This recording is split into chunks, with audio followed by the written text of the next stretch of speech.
안녕하세요. 91년생 예비파이어족 예파입니다. 오늘은 제가 파이어를 준비하면서 사용하고 있는 절세계좌 투자법에 대해서 이야기해 보겠습니다. 첫 번째는 종합저축계좌 ISA입니다. ISA는 최근 3년 이내 금융종합소득과세자가 아니면 1인당 1개만 개설할 수 있는 계좌로 1년당 2천만원씩 최대 5년 1억까지 납부할 수 있습니다. 혜택으로는 수익에 대해 일반형은 200만원, 서민형은 500만원까지 비과세이고 이후로는 9.9%의 분리과세를 부여합니다. 눈치채신 분들도 있겠지만 수익에 대한 세금을 절세해주는 계좌이므로 애초에 세금이 없는 국내 주식 차익은 해당 사항이 없습니다. 단 배당에 대해서는 적용되므로 고배당주라면 의미가 있고 대부분 추천하는 종목은 국내 상장 해외 주식 ETF입니다. 해외 주식 ETF는 직투인 경우 양도소득세가 22%이고 국내 상장 ETF인 경우 배당소득세로 15.4%가 잡히는데 이를 한도 내 비과세에 이후에는 9.9%로 분리과세 해주니 최고의 효율을 가지고 있습니다. 또한 위 혜택은 계좌를 해지할 때 발동하고 계좌는 3년마다 해지 후 개설할 수 있으므로 3년 주기로 비과세 및 저율과세 혜택을 볼 수 있습니다.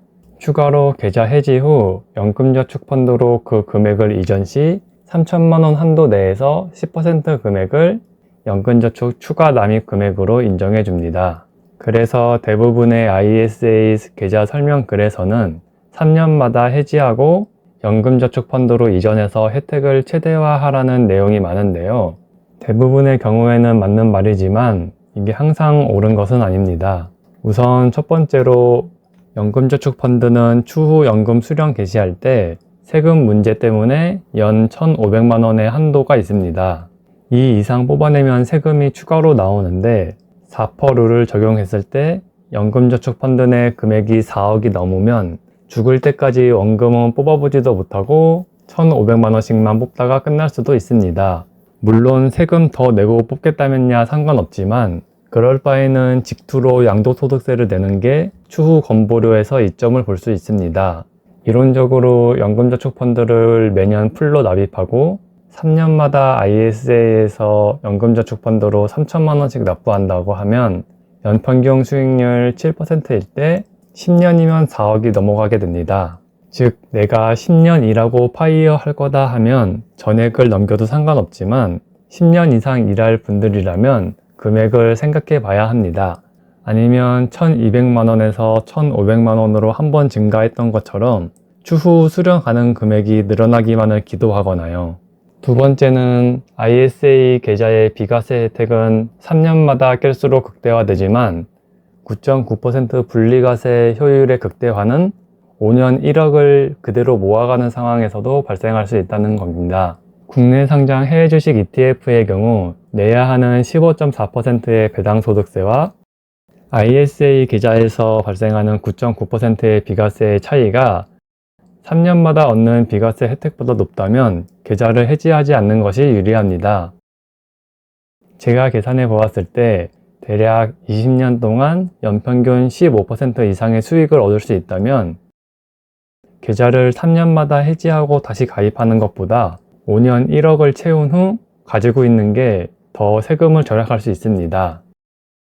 여기에는 3년마다 해지할 때 나온 8천만원 중 첫 해 납입 가능한 2천만원을 빼고 6천만원을 일반 직투계좌에 투자하고 이 금액을 다음 연도부터 2천만원씩 익절하면서 ISA에 넣는 방식을 고려하였습니다.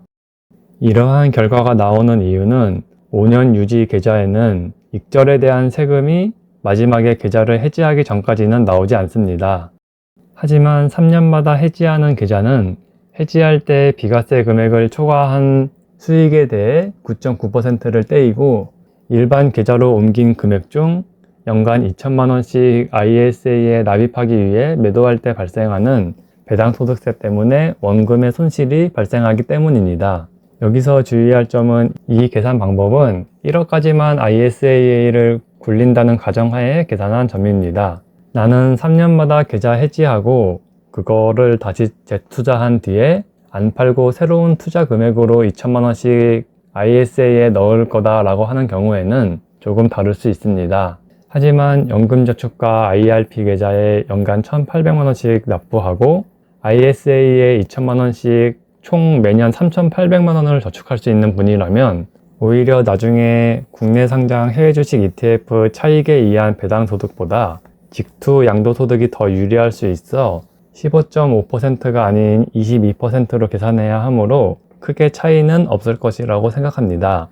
그럼 마지막으로 생각해야 할 것은 내가 과연 연간 15%의 수익률을 얻을 수 있을 것이냐 하는 점입니다. 저는 이 계좌에서 미국 나스닥 2배 레버리지 상품을 구매하고 있습니다. 연평균 수익률은 위 계산보다 더 높으므로 조건은 충족하며 레버리지 상품의 특성상 횡보장 및 하락장에서 녹을 가능성이 있어 어느 정도의 현금성 자산으로 리밸런싱을 꾸준히 하고 있습니다. 꼭 이 종목이 아니더라도 나스닥의 연평균 수익률 15%를 믿으시거나 스윙 혹은 국내 상장 해외 주식 ETF를 사고 팔고 해서 비슷한 수익률을 얻을 수 있다면 꼭 3년마다 해지하지 않고 5년 동안 1억 납입 후 쭉 유지하는 방법도 있다는 걸 알려드립니다. 두 번째 연금저축펀드는 연말정산을 위해서라도 무조건 1년에 600만 원 이상은 넣어야 하는 계좌입니다. 소득 5천만 원을 기준으로 이하는 15.6%인 99만 원, 이상은 13.2%인 79만 원을 세액공제해주는 계좌입니다. IRP와 다르게 안전자산 기준이 없기 때문에 국내 상장 해외 주식 ETF도 구매할 수 있고 비과세 계좌라 원래 비과세인 한국 주식 및 ETF는 효율이 떨어지는 건 ISA와 동일합니다. 또한 세액공제를 받지 않은 원금에 대해서는 인출이 자유롭기 때문에 해외 주식 ETF를 할 것이라면 여기에서 하는 게 가장 좋습니다. 저는 연금저축펀드를 2개 운영하고 있습니다. 첫 번째는 세액공제를 받는 계좌로 매월 50만원씩 총 600만원을 넣고 있습니다. 저는 소득이 5천만 원을 넘어서 79만 원을 연말정산에서 환급받고 있습니다. 이후 IRP도 마찬가지지만 작년 연말정산 때 나온 결정세액을 꼭 확인하고 최종적으로 내가 낸 세금이 돌려받을 세금보다 많은 경우에만 풀로 납입을 하고 아니라면 내가 돌려받을 수 있는 금액만큼만 계산하여 납입하시길 바랍니다. 또한 세액공제를 받은 금액이라도 16.5% 세금을 납부하면 다시 꺼낼 수 있다는 장점도 있습니다. 소득이 5천만 원을 넘어서 세액공제로 13.2%를 돌려받아도 중도 인출할 때는 16.5%를 내야 해서 손해일 수 있지만 이 정도 소득이 있으신 분들은 연금저축 펀드에 원금을 뽑았을 일은 거의 없을 것이라 생각하고 혹시 있더라도 그 정도 손해를 감수할 만한 중요한 사유라면 뽑을 수 있다는 것 자체가 장점이라고 생각합니다. 그리고 세액공제를 받지 않는 계좌를 하나 더 만들어서 1년 납입 한도인 1,800만 원 중 세액공제 받은 연금저축펀드 계좌에 600만 원, IRP 300만 원을 뺀 900만 원을 채우고 있습니다. 세액공제를 받는 계좌와 세액공제를 받지 않는 계좌는 꼭 같은 증권사에서 만들 필요는 없습니다. 저도 세액공제 계좌는 신한증권, 세액공제를 받지 않는 계좌는 삼성증권에 만들었습니다. 하나의 계좌에서 모두 납부를 해도 나중에 연금을 수령할 때 세액공제를 받지 않은 원금에 대해서는 세금 없이 뽑을 수 있지만 세액공제를 받지 않았다는 증거를 제가 준비해서 제출해야 하므로 귀찮아질 수 있습니다. 그래서 가능하면 계좌를 2개로 나눠서 하는 걸 추천드립니다. 나중에 연말정산할 때 연금저축 항목에서 해당 계좌에 체크를 해지하고 진행하면은 세액공제를 받지 않을 수 있습니다. 세 번째 IRP는 퇴직연금 계좌로 최근 몇 년 안에 퇴사를 하셨던 분은 퇴직금 수령을 위해 계좌를 만들어야 해서 이름을 들여보셨을 겁니다. 연금으로 세액공제를 받을 수 있는 한도인 900만 원 중 IRP에만 900만 원을 납입할 수도 있습니다. 하지만 IRP는 일반적인 사유로 중도 인출이 불가능하기 때문에 진짜로 여유 자금만 넣어야 합니다. 물론 주택 구매나 본인의 중대한 질병 등 몇몇 사유에 대해서는 계좌 해지가 가능합니다.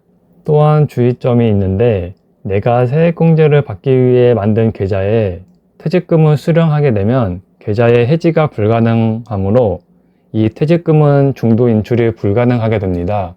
그래서 퇴직금을 수령하실 예정이라면 반드시 새로운 계좌를 만들어서 그 계좌에 퇴직금을 받고 그 계좌를 해지하셔야 퇴직금을 현금으로 수령할 수 있습니다. 저는 원래 월 적립 250만원 중 25만원을 IRP에 넣으려고 했었습니다. 그런데 지금은 넣지 않고 있는데요. 사유는 크게 세 가지입니다. 첫 번째는 안전자산 비율입니다. 퇴직연금은 안정적인 운영을 위해 70%는 주식 같은 위험자산에 나머지 30%는 채권형 펀드나 예금 같은 안전자산에 투자해야 합니다. 문제는 위험자산은 상승률이 안전자산에 비해 높기 때문에 다음 납부 시기가 오면 계좌 안에 안전자산과 위험자산의 비율이 깨져서 위험자산을 70%보다 더 낮게 구매할 수밖에 없습니다. 그래서 안전자산을 최대한 수익률을 높게 보기 위해 주식, 채권, 혼합형 펀드나 TDF 같은 펀드로 구매하고 있지만 어쩔 수 없이 수익률 저하가 발생하게 됩니다. 반대로 말하면 안정성이 올라간 것이라고 할 수도 있지만 저는 약 30년가량 투자 후에 연금을 수령할 수 있기 때문에 시간에서 오는 주식의 안정성과 수익률 두 가지를 모두 손해보게 됩니다. 두 번째는 퇴직연금 기금화 이슈입니다. 요즘 퇴직연금의 낮은 수익률 때문에 은퇴 시 노후자금 마련이 어렵다는 이유로 기금화를 통해 수익을 증대화시킬 것이라고 합니다. 대부분의 사람들이 퇴직연금을 그냥 예금으로 두고 있어 물가 상승률도 쫓아가지 못하는 경우가 있기 때문이죠. 이렇게 퇴직연금을 넣어두고 아무것도 안 하는 사람들에게는 좋은 계산점이지만 문제는 퇴직연금을 납입하고 열심히 투자하고 있는 사람들이나 아직 퇴직연금을 도입하지 않은 회사에 다니는 사람들, 그리고 IRP에 개별적으로 투자하고 있는 사람들은 어떻게 될지 명확하게 결론이 나오지 않았다는 점입니다. 퇴직금은 근속연수와 나의 월급을 곱해서 받는 퇴직금형과 DB형이 있고 회사에서 월마다 퇴직금을 퇴직연금 계좌에 넣어주고 내가 직접 굴리는 DC형이 있습니다. 매월 납입 금액이 확정적으로 들어오는 대신 내가 굴린 수익률에 따라 나중에 받는 금액이 달라지는 DC형의 경우 이러한 제도를 모르고 있던 분이라면 기본 옵션인 예금으로 굴러가고 있어서 기금화가 좋은 선택이 될 것입니다. 하지만 내가 직접 굴리고 있던 사람이라면 기금화는 나의 투자 방법과 무관하게 기금으로 묶여서 운영되게 될 것입니다. 근속연수에 따라 받는 퇴직금형과 DB형도 기금화가 되면 더 이상 나의 연봉 인상과는 무관하게 기금화가 되고 나중에 퇴직할 때 IRP를 깨서 현금화할 방법이 없어질 것입니다. 지금 국민연금처럼 되는 것입니다. 게다가 가장 큰 문제는 나의 퇴직금을 맡아서 운영해줄 기관에서 지금 국민연금처럼 국내 증시 부양용으로 나의 퇴직금을 사용할 가능성이 높다는 것이죠. 나의 선택에 의해서 투자를 하고 손실을 보는 것은 충분히 감내할 수 있는 사항입니다. 하지만 나의 선택이 아닌 강제에 의해서 손실을 보게 된다면 억울할 수밖에 없습니다. 물론 지금은 정해진 사항이 없습니다. 기금화를 하겠다고는 했지만 어디까지 할지, 투자 방법을 고를 수 있을지 등등 자세한 내용은 나오지 않았습니다. 하지만 저는 앞으로 어떻게 될지 모르기 때문에 더 이상 IRP를 납입하고 있지 않습니다. 300만원에 13.2%인 약 40만원을 돌려받자고 제 돈을 기금에 묶어버리게 만들고 싶지는 않거든요. 물론 IRP 추가 납부 금액은 기금화가 안 될 수도 있지만 지금은 방안이 확정나기 전까지 투자를 미룰 예정입니다. 결론적으로 돈을 어디에 우선적으로 투자해야 하는지 먼저 말씀드리겠습니다. 첫 번째는 매년 연금저축펀드 600만원입니다. 물론 여기는 기본 본인의 세액공제와 결정세액의 확인이 필수적으로 하셔야 합니다. 두 번째는 해외 주식의 직투 금액으로 대략 3,500만원입니다. 이 3,500만원은 매년 250만원씩 비과세를 누릴 수 있는 금액입니다. 세 번째는 ISA의 2,000만원이고 네 번째는 IRP의 300만원. 앞서 말씀드린 것처럼 본인의 세액공제를 꼭 확인하셔야 합니다. 마지막으로 다섯 번째는 세액공제를 받지 않는 연금저축펀드에 900만원을 투자하시면 되겠습니다. 앞에서 말씀드린 것처럼 IRP에 대해서 불안하시다면 300만원을 5번 세액공제 안 받은 연금저축펀드에 합쳐 1200만원을 넣어주시면 될 것 같습니다. 지금까지 파이어를 준비하기 위해 제가 투자하고 있는 절세계좌 투자 방법을 말씀드렸습니다. 감사합니다.